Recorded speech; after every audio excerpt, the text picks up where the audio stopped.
Lovely. So welcome. This is the final session for the financial webinars for this year, for 2025, as we come to the end of the year. There was quite a few students who signed up for the session this evening. We've got Paolo here live, which is fabulous. I know many of you like watching back, listening to the recording, so I hope you get a lot out of this one. Tonight we're looking at smart savings hacks. So I'm really thrilled to have you listening and engaging with this material. We're going to talk about how to save money in a way that feels good, that's not restrictive. So hopefully you'll leave this session with some simple strategies that will fit your lifestyle and that you'll actually be able to stick with and make some changes and hopefully some positive changes as we approach what's probably an expensive time of year. So maybe implementing some of these strategies might be helpful. If there were more students, I would probably ask them to sort of also feel free to engage with the session through the chat. You can also do that too, Paolo, and through your microphone if you wish. If you've got anything you feel like could be helpful for other students, if you're aware of anything as we talk through the materials, please feel free to share those as well. That's always helpful. This is usually a really good sharing, knowledge sharing session. But if, when you're listening back, I'm not sure through the YouTube channel if you can leave any comments. Please feel free to do that. It'll be really beneficial for students as well. Just like to start off just ensuring that everyone's aware that these webinars that I do run are just for educational purposes only. They're not to provide investment, legal or tax advice. It is really for education only. So let's get started. Big welcome to everyone listening back. I always start with this slide just to acknowledge all the incredible work and research that you're all up to. I'm sure it's been a big year for you all, but I hope it's been a satisfying one and you're looking forward to continuing on your work next year, or perhaps you're finishing up and moving into a new role. All really, really exciting things. So just like to acknowledge all that incredible work that you're doing. I also like, just as a reminder to people when we're talking about finances and financial well-being, to remember all the incredible skills that you're utilizing in other parts of your life. So it may be, your analytical skills, you may be researching, communication skills, whatever you're endeavoring to do and study at the moment, whatever you're working in. Just a reminder that those skills are really useful when you're looking at your financial life as well. So don't try and segment too much, or perhaps some people feel like they're not very good at money. Looking at what you are good at and thinking about how you can use those skills to benefit your financial life can be really helpful. So just a little quick reminder. And before we get into the material, the acknowledgement of country is really important. I'd like to acknowledge the traditional custodians of the various lands from which we're connecting from today for this online webinar. I pay my respects to elders past and present and recognise and celebrate their connection and role in caring for country over thousands of years. May their wisdom and strength be with us today. Just a quick little bit of background about myself. I'm Liz McLardy. I was a unit assessor at Southern Cross University for about 5 years, teaching in the business area of accounting, so strategic management accounting, managerial accounting. Really enjoyed my time there, and I've moved on. My whole background is as an accountant, and I've also moved into the education space, working with some institutes in Melbourne, but still based in northern New South Wales, and love being connected with SCU. And I also have a background in financial counselling, and that's why I've been partnering with SCPA to provide not only these webinars, but also one-on-one work with students. If that's something that you would like to do, we can talk about that at the end of the session, where we can do some coaching and financial literacy work together, if that's something that would be helpful. Now let's get into the material. So we're talking about saving and saving hacks. We're going to touch on a couple of things, and as I mentioned right at the beginning, hopefully there's something you take away that might be new, or maybe it's a reminder, but I hope that you get something out of it. So why does saving matter? it's about, so often when we think, oh, I've got to save money for something, you can get a sense of deprivation, like you're having to sacrifice something, but it's actually, if we can sort of, I guess, tie in a little bit with last month's webinar, which was all around mindset, it's about switching that to feel like saving is actually creating freedom. It's whatever you save is going to give you flexibility and options. It also gives you peace of mind, depending on what that savings is for. It can certainly give you peace of mind and confidence as well to take particular actions in the world. It may be about taking a job that you like, as it may be paying less, but it gives you that confidence to do that because perhaps you've built up a whole lot of savings, or you've paid down debt, you've saved enough to pay off debt. It just gives you that all of those different factors that really improve your financial well-being, your confidence, state of mind, and give you that flexibility, which is what we're all wanting. So it can even be, having a small emergency fund, for example, if that's one of your goals, the outcomes of your saving that you're trying to achieve can make a huge difference. It can help, your stress levels and sense of control and all of those things. So, so we'll have a little bit more of a talk about that tonight. And this again is tying into that mind shift kind of conversation too, and it's probably helpful for you all to reflect a little bit as well around even just hearing the word saving. What does that mean? How does that make you feel? What are some of the things that you think of first? Does it make you feel like you just got to eat, beans and rice? So what kind of things does it bring up for you? That can be really helpful as well, just to kind of understand it. Trying to think about reshaping some of that mindset around saving too can be really helpful before we start to get into the practicalities of it. So thinking about saving as an empowering act, so not one that is restrictive, or it's not about punishment. It's about choosing your future over impulse and being able to make those choices, taking that, the driver's seat as opposed to being in the back seat and just letting life and money flow in and out of your life and not really having much sense of control. Having savings goals and having mechanisms for achieving those really give you a great sense of confidence and and so I think most people, when they're thinking about savings, they're thinking about it as having to try and cut back on things. But if you can think about the fact that what you're doing is you're actually choosing to be intentional. So rather than spending on X or spending, I guess, unconsciously or recklessly, you're actually choosing to be more intentional and directing your money towards what you want it to go towards. So that reframing is really what this slide is all about. So it stops you from, missing out and allows you to start sort of being able to design your life with purpose, which is what we would all like to have. Now we're going to have a look at some some of the practicalities, some ideas, and I said some of these are things that you might have heard of before, but they might be reminders as well, but some of them might be new. So just know that these slides are uploaded, so you may want to take notes, but know that you've also got access to them as well. So we're going to look at three things really. One is, if we're looking at wanting to save money, we're not talking in this webinar necessarily about what it's particularly for.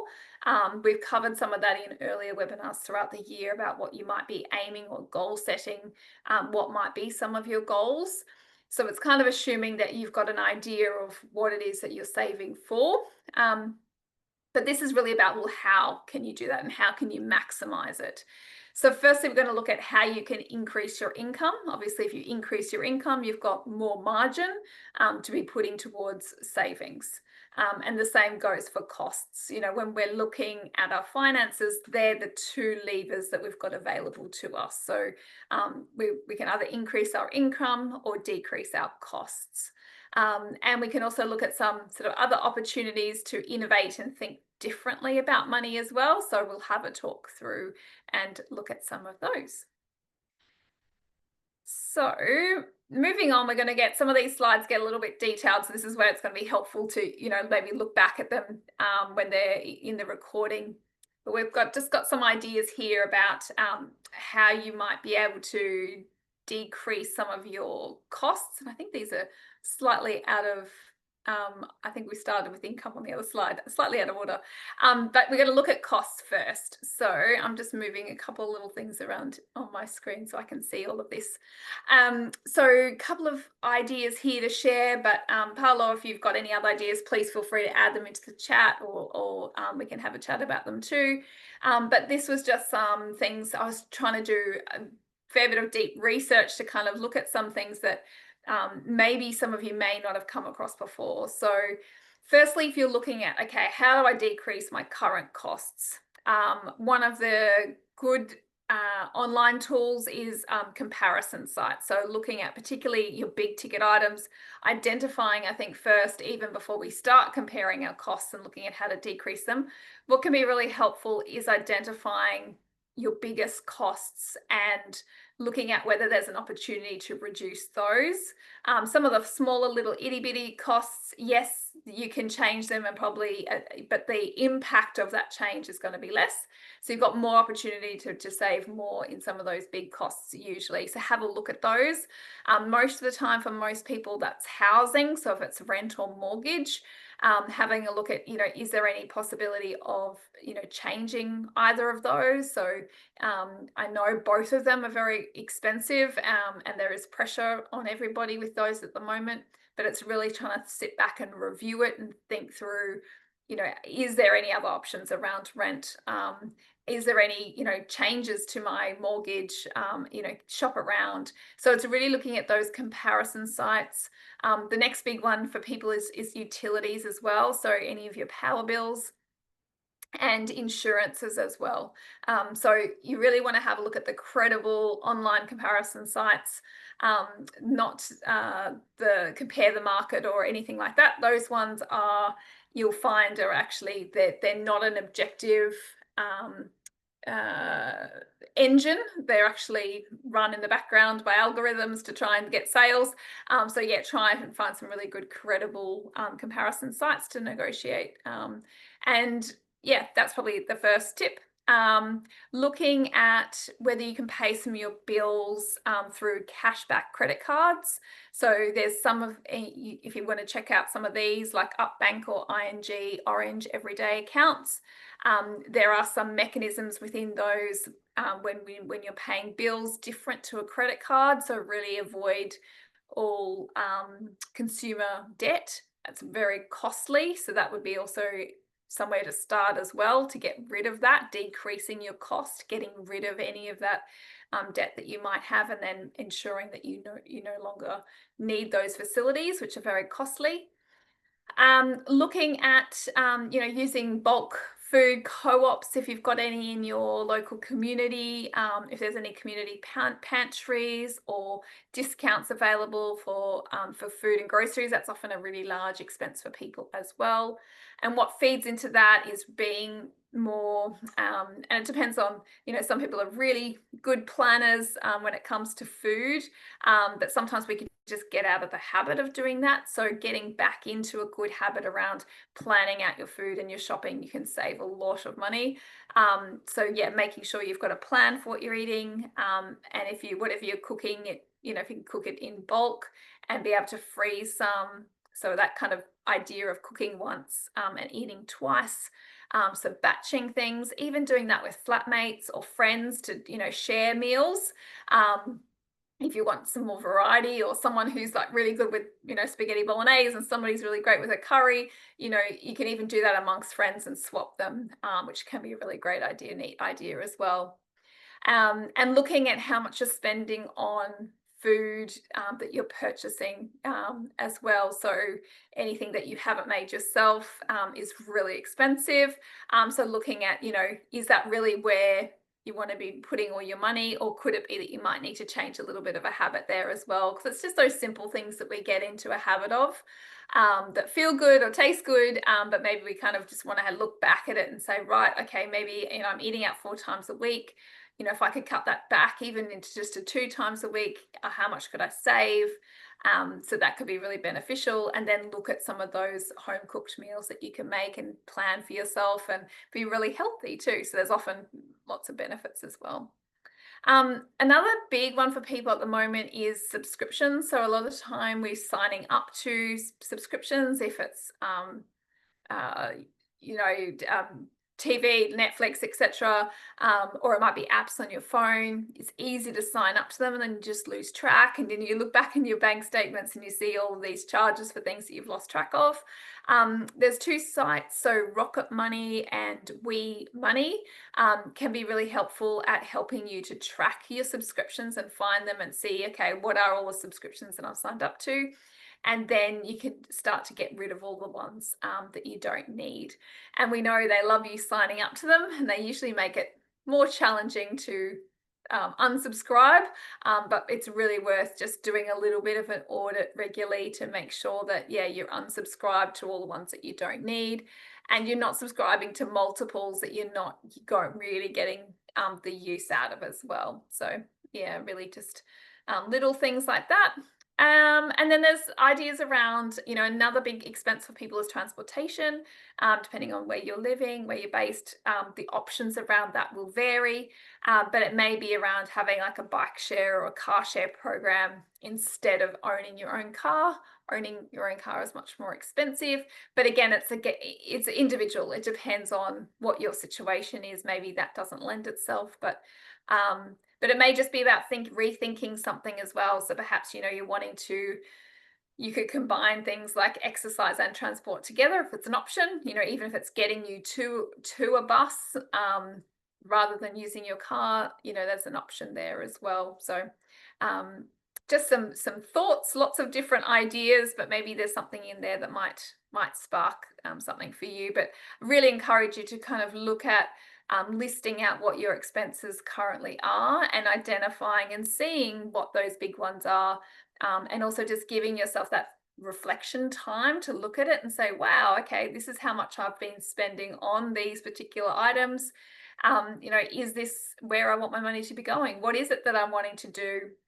And where might I better direct some of that? So yeah, just get yourself back into that position of power, and knowledge is power. So give it to yourself. Now we're going to have a look at some ways to increase your income.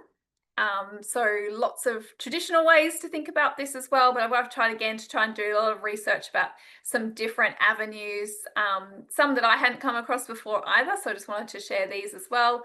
But it's likely as postgrad students that you're studying. Some of you will be working at the same time as well. That may be in your usual kind of traditional job, but others it may be more part-time, sort of fitting it in around your studies.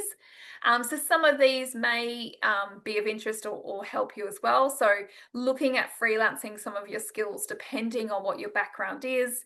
Obviously the traditional, the Airtasker, Upwork, freelancer.com, just checking out what other people are doing in this space. It might give you some ideas. Being a postgrad student, offering tutoring, obviously we'd think about that as, just putting up an ad at the university on a wall somewhere, but it's probably more likely now to be sort of touching base with, perhaps it's with tutors who are, conducting tutors, but if it's students who need extra help, just letting them know that you're available if you've done a particular unit of study before, that they could get, students in contact with you can be helpful. But there's also a lot of online possibilities for this as well, where you could meet with somebody virtually and, help them through a particular unit of study that you've that's your expertise. So a couple of options here. So SuperProf, Cluey Learning, university peer programs. So looking up any of those just to see if there's anything there that would suit you. There's also some paid research and survey options as well. So again, these used to traditionally be, you going into an office, but now it's great, they're all online. So a couple of different ones that are listed there. Octopus Group, Pure Profile, check those out. They may be just about, earning just that little bit of extra income. And if you're in a stage of life where you're studying and you've got a little bit of flexibility to do some extra things to fit in around your study, these could be really good. Looking at, Canva templates, like selling them, Notion planners, ebooks, or Etsy, all sorts of things, just depending on what your background is, what you think is of use. May even be helpful to go to those particular sites and have a look at what other people are doing and see, what are they selling? Could you be doing something similar? Just to give yourself, that option. Another great idea is also looking at editing work or transcription or marking services. Often there's a lot of these through Airtasker and LinkedIn gigs as well. So some options there. Another possibility when we're thinking about our own living situations, if we could rent out a room or a parking space to bring in a little bit of extra income. Again, it's all depending on your specific scenario and situation, if that's a possibility. But yeah, looking for flatmates or spacer, which is around, letting out, or, if somebody's looking for space, that you could rent that as well.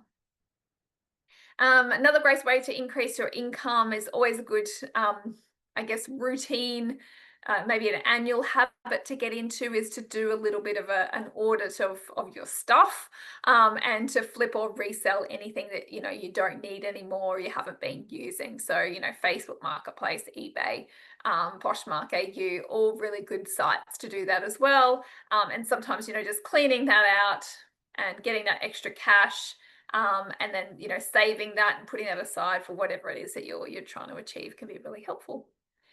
So hopefully there's some good ideas there for everyone.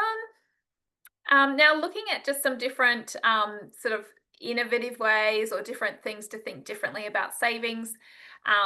Again, just it's kind of an extension on the 2 slides before, but it's thinking about, saving through creativity and innovation. So there's cashback extensions to your browser that you can have a look at. So for instant cashback or cash rewards, so use Shopback or cash rewards. They're the 2, I should have bolded those.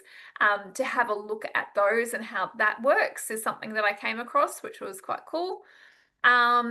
Considering how you could borrow something instead of buying it. So if you're in the market to buy something, rather look at how you could borrow or share it instead. So tool libraries, Sharewaste, BorrowBox are some sites that are sort of facilitating that. But yeah, have a think about how that might be useful. Investing in smart plugs or LED lights to cut energy costs automatically. So just a little bit of a hack, I guess, in terms of saving some of that energy usage. So considering the things that are costing you money currently in the way that you're living, just taking time to, reflect. And I would certainly encourage people to do this annually, to sort of check in and think creatively about how they're living, what is the cost of particular things, and what can they do to influence or change that as well, and save money.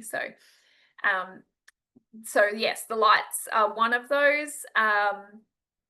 Sharing, streaming subscriptions. So we talked about subscriptions before, but this could also be about, is there friends or family plans that you could use to share that cost, to reduce it as well. Having a look at whether you could learn, via YouTube. There's a whole lot you can learn, almost anything these days, can't you? But if there's, DIY fixes for things, so as opposed to paying somebody to fix something, have a look at, does this, how hard would this be? But so perhaps before jumping straight into getting somebody to repair something on your phone, or some basic, maybe it's a clothing item, or some really basic plumbing. Obviously, disclaimer, if there's something major that you need a specialist for, but it might be worth just doing a bit of research on YouTube first. Have a look, is there a DIY solution? Could you actually be able to learn and do this thing yourself before incurring the money for it? So yeah, that could be a really good option as well. Thinking through alternatives to buying things brand new. Obviously, when you buy something new, that's the most expensive it will ever be. But it doesn't necessarily mean if something's secondhand that it doesn't function or it's not good. So thinking through what are your options, particularly at those points where you're looking at purchasing something. So particularly if it's a big item as well, to consider, oh, is there a good secondhand market for this? Particularly there is for cars. Particularly types of cars really retain their value and their quality. So that's a really obviously great one to consider, but it may also be looking at old furniture or clothes, depending on, on what it is that you're looking at, and shoes, things that are expensive, there's a good secondhand market for. What also can be helpful that I've had quite a few students do in the past is implement a bit of like a no spend challenge. It can be helpful to do it with your friends and mates as well. Sort of helps, you stay motivated and share stories and come up with creative solutions during that no spend challenge month. And I definitely encourage you to try for a month as opposed to a week, and just I guess set the parameters yourself. So obviously you're going to need to spend money, but just on the essential items. So really get yourself to, set out, right, I'm not going to spend anything on, maybe you do it for not eating out. Maybe if that's your big thing and you're wanting to save money for maybe a trip or whatever your savings goal is. Identifying some of those things that you're currently spending a lot of money on. Maybe it's even gym membership and you say, right, I'm going to do all my own personal workouts. I'm not going to have that cost anymore, and try it for a month. I think if you do it for a month, it helps you to get into the habit and really experience what it's like not to have that thing. And it also enables you to really save a lot more money as well. And it gives you that opportunity to really thoroughly consider, is this something I could change in my lifestyle going forward? And it could be really beneficial. So perhaps it's changing how much you're eating out. Maybe it's about the subscriptions, maybe it is about gym, or whatever it is for you. Maybe it's buying whatever the new, maybe it's clothing or tech items, just giving yourself a break from spending on those, and see how you go and see how much you save as well. So that can be a really fun one to implement. Maybe a bit tricky for December if people are wanting to buy presents, etc. But it could be, we're always partway through November, but you could do it for the rest of November and see how much you save. So that could be a cool one. Looking at even tracking some of your sustainable habits with apps like Jewelbug or My Green Lab. They'll help you to save money and energy. So that can be sort of really helpful as well if you want to try. So just some ideas there. And I guess the key thing, which we always remember, we know is easy, but sometimes we forget, but it's the power of small wins, right? So small wins that really help to build big habits. So here, just demonstrating that, obviously. So, even if you just made a small change that allowed you to save $5 a week, you're going to have extra $260 a year. But if you're saving $20 a week, that's an extra $1,000 a year. So it's just that getting into a habit and being consistent, that's really powerful. So it's not about perfection, but it's just that consistency. So I'd say, even if you're somebody who's like, oh, I'm really finding it hard, I'm living on so little at the moment and I just don't have enough to save big amounts, I would say just exercise that saving muscle, even if it is that $5 a week, just knowing that you are saving something and you're exercising that muscle and continuing to do it as opposed to opting out altogether. Even just those small things can help. Just building that small one. The key is that it allows you to save, but it gives you confidence that you can stick to a really positive habit, even if it's just in a small way, because then once you start earning more money and you've got more capacity to save, it's just going to feel much easier as well. And the momentum will build, and then the compound results will be massive. So always, start small with big impact. That would be what I'd be encouraging. Now, throughout tonight, I've kind of talked about, how could you save money? Not necessarily what you're saving the money for, but just wanted to touch on that just a little bit because it's important to kind of think through setting some goals that are going to motivate you. So having some, some of the practical hacks that I've shared tonight are helpful. Hopefully, there's a couple of those that you think, oh yeah, I'm going to implement them. But what's really important is to make sure that you've got a reason why you're doing it. So you don't just save the money for nothing, but to make it extra powerful, I'd be saying, look at SMART plus heart goals. So we're probably all familiar with SMART, which is specific, measurable, achievable, relevant, and time bound. So, making sure that your goal ticks off all of those elements.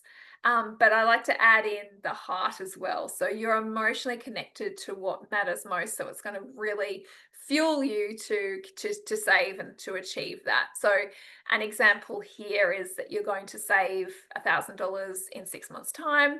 And the heart component of that is so I can travel home for Christmas stress-free. So whatever your goal is, being really clear about what that is. And I would even break that down even further and say, right, so if I'm saving $1,000 in 6 months, what does that mean? How much do I need to be saving each month and then each week? So you break it down into little goals for yourself. So it's really important. And tying it to something meaningful. Obviously, we all know that that's just what's going to motivate you as well, and you won't sort of get distracted. So it keeps you focused as well, which is what we want. And what I would add to that is we're all very familiar with and probably do this in other parts of our life as well, but visualizing your progress, how powerful that can be to keep you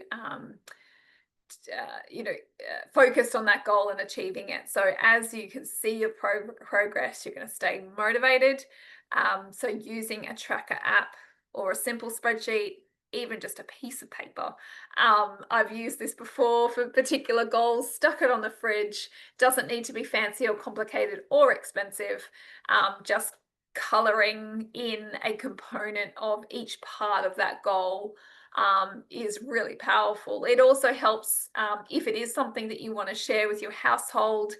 It gives that a space, and people to, be there to support you in achieving that goal. So creating like as suggested here, a color in a savings goal thermometer, or even drawing perhaps something related to the thing that you're saving up. So if you're saving up for a trip, maybe it's an aeroplane, and you have divided it into components and into sections, and you color off each one as you progress through that savings. If it's a house, maybe it's a deposit for a home. Again, a visual picture, but it can just be as simple on a piece of paper and then coloring it in. But it's surprisingly motivating. So what also can be helpful is if you're using in your internet banking is setting up your accounts. So you label your accounts. Most banks are doing this now, breaking it into like little buckets. So you can have your sort of day-to-day expenses pot of money where you might get paid into, but then you might have savings because you might have more than one savings goal. I would probably recommend having no more than 3 at any time. Otherwise, it's just going to take a long time to achieve them as you'd be sort of dripping money into them. Usually 3 is a good starting point. So you might be, and alongside that, obviously, you would have money going into paying off debt if you do have any. So that would work alongside it. But labeling those accounts, as I've suggested here, like a travel fund or a freedom fund, an emergency fund, home deposit fund, whatever it might be, and then you'll start to see those growing. And you might have your color thermometer, on the fridge alongside that, just to keep you motivated. So that might be a really nice one to do. So this kind of makes saving feel more tangible and rewarding as well. And when you see your progress, even if it's small, it's going to release dopamine and it's going to make you motivated to keep going. So don't underestimate the power of tracking your progress. Yeah, so important. And one of the sort of other, I guess, really helpful pieces to saving is automating it where possible. It just makes it effortless. It makes, you don't have to remember to do it. So if anywhere you can automate something is obviously going to make it much more powerful. So set up systems to save before you spend. That's the key recommendation. So on the day that you get paid, transfer the savings the day after into those particular accounts if you've got them set up. Making sure that, you've got that already happening so you don't have to think about it. You don't have to remember. It just automatically does it. You can use automatic roundups as well when you're paying for things, so you can sort of save that little extra. Automating bills is really helpful as well to avoid late fees. So if you're someone who sort of maybe you get posted or emailed a bill and it comes in and you're like, oh yeah, you just put it in a pile. Whatever that your habit is, if you're incurring late fees, you need to look at changing your current process. And I would certainly recommend, if it's, for some people, it might be, once a week is your finance night or whatever it is, and that's when you would look at, okay, what are all the bills that have come in, and then schedule them. So they may not be due that day, but so if it's for your electricity or your insurance, go into internet banking and schedule the payment to make sure it's paid on time. Late fees should never have to be paid, so make sure you get into a good habit with that. And again, the last piece here is just label the accounts with your goals. So you can see automatically, you can sit back, and as you get paid, all of that money will go towards those goals even before you've paid for anything else. So it removes the need for willpower, and it'll just quietly happen in the background, and then you can review it and check in and see how you're progressing and update your fridge tracker. So we're almost coming to the end here. What this slide here is looking at is what we're trying to create is design a system that really creates an effortless flow of money. So it's a lot of thinking up front about, what are the systems that you can create to make this easier for yourself. And then it's going to, hopefully let that set and forget almost. So you'll have, pay yourself first. So you'll have your income coming in, you're going to pay your bills, you're going to save, and then you'll spend. So then what that will change is it will give you confidence when you're spending as well, that you've already attended to those other things that if you miss will cause a lot of stress in your life. So missing a bill or not being able to save, or you look back 5 years and you're like, oh, I didn't get to achieve this, I didn't get to do that, because you just frittered money away at other items. So it's bringing that back and it's reprioritizing and making sure that you hitting the mark with all of those. So it's that system that really gives you control and removes any sort of financial chaos that you might be experiencing in your life, and will make a huge difference. Okay, so we're just going to recap the 3 sort of key smart hacks takeaways from tonight's session. So it's looking at how to save creatively and not restrictively. So making sure that you're looking at what are you currently spending money on, and you're then in that freedom mindset, that confident, you're in control, you're making the conscious decisions about where your money's going to go. So are you going to spend it on something? Are you going to save it? So thinking that through and setting yourself up a system to help support that's really helpful. How important it is to set SMART plus heart goals to make sure that you've got that fueled emotion behind what you're saving is really important as well, and to automate it where possible, automate everything. So automating your payment of bills and your savings to just make it as effortless as possible. That's the key, really.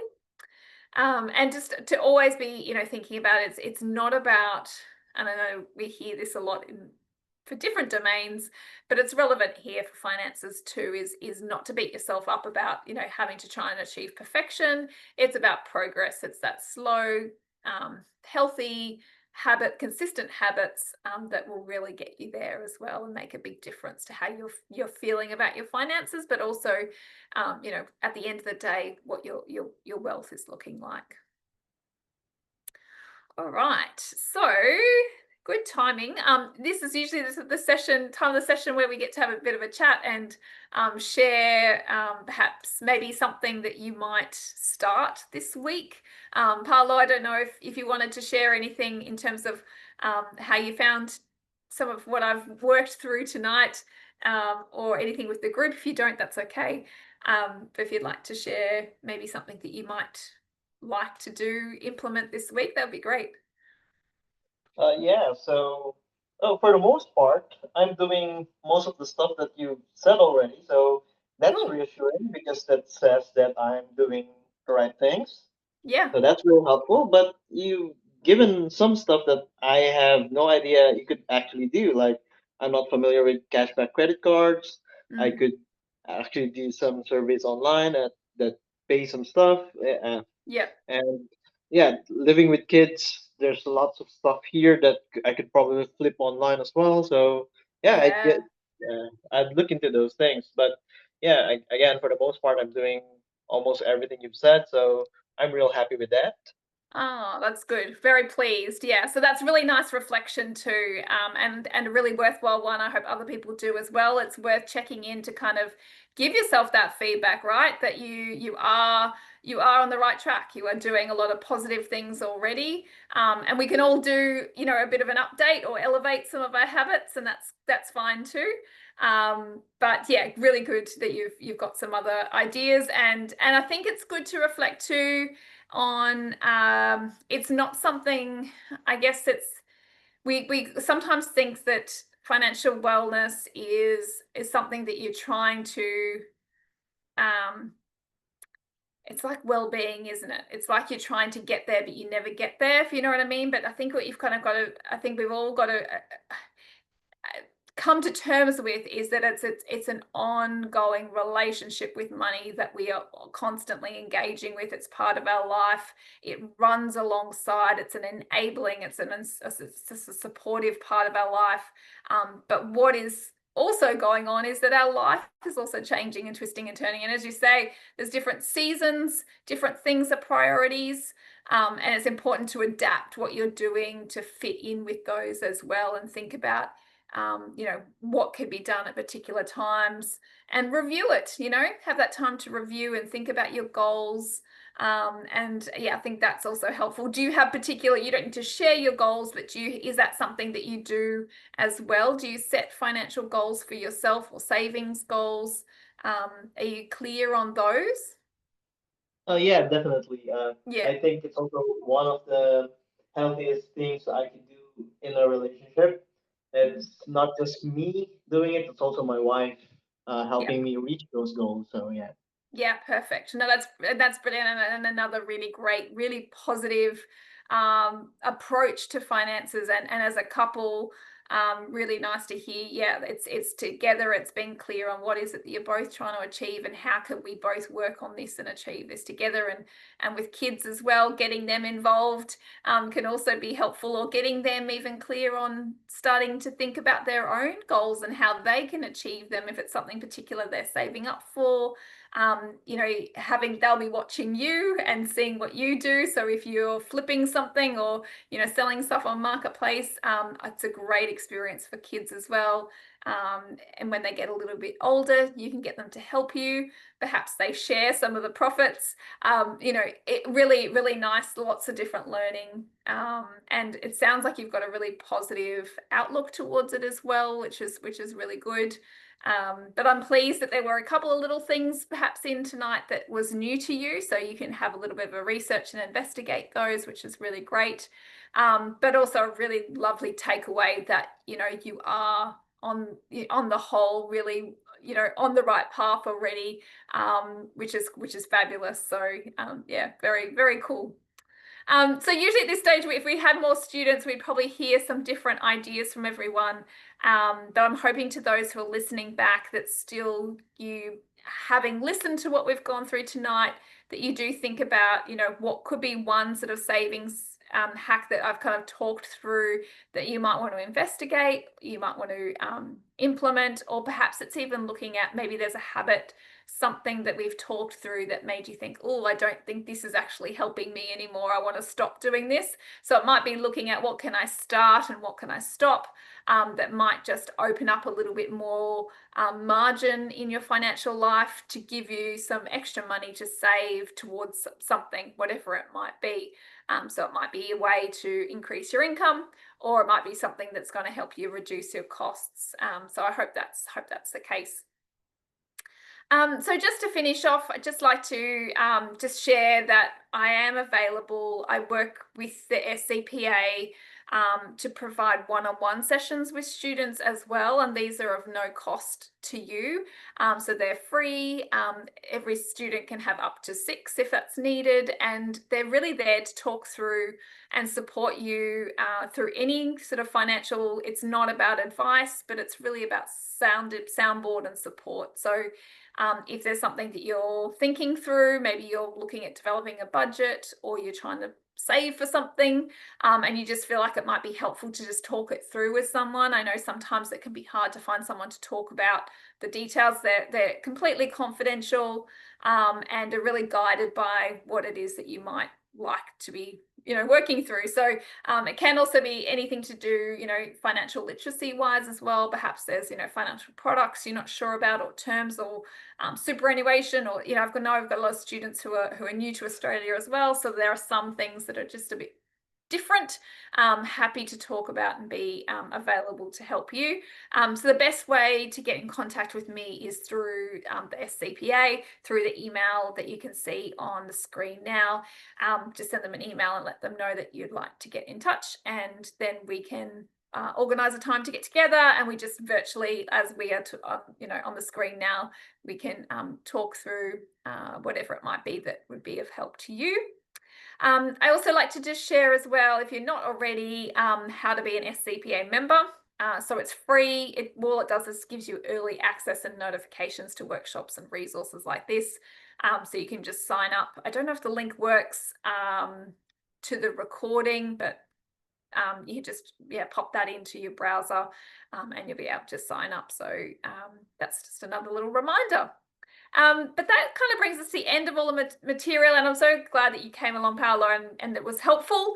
It was lovely to have you along as opposed to being on my own. So thank you. And perhaps we might catch up again. Are you at the end of your studies, or whereabouts are you up to in terms of what you're studying? Right around the middle. So middle. Cool. Okay, good. So you got another year to go? Yeah, exactly. Yeah, perfect. Okay, lovely. Okay, good. So yeah, we might come across each other again in the new year, but I hope that your year wraps up well, and enjoy the festivities, and we'll be running more webinars next year. We usually start them again in February, and yeah, perhaps that's something we might catch up again. But thank you for coming along to tonight's session. And thank you for the presentation. I really enjoyed it. Oh, I'm so pleased. Thank you so much.